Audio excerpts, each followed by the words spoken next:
мало того, что, ну, как бы, ну, в смысле, вот, период депортации, он вообще не отражен вообще ни в каких фотодокументах. То есть мы практически... Нет, ни одной фотографии. Да, вот сколько бы я ни искал.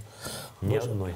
На сегодняшний день больше натыкаешься на фильм Хайтарма там в качестве реквизита. Просто нет нигде. Я просто поясню. Вот Олеся удивилась.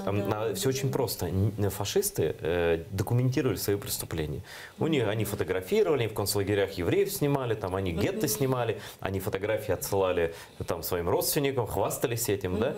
Видимо, в НКВД было это вообще запрещено в принципе. Они сами ничего не снимали и понимали, что это преступление совершают. И нет ни видео, ни одной, подчеркиваю, фотографии депортации не существует. Правда? Я прав? Да, Есть фотографии из депортации. Там, когда уже люди обустроились, они снимали себя, там, ну, какой-то быт в черно-белом. Это в каждой семье там, ну, 10 фоточек, если лежит, это уже богатство какое-то. А так нет. Да. Ну, я вот встречался с фотографиями, ну, уже оккупации, но уже немцами сделанные фотографии. Но депортации в Крыму. нет. С депортацией нет, я не видел просто, да.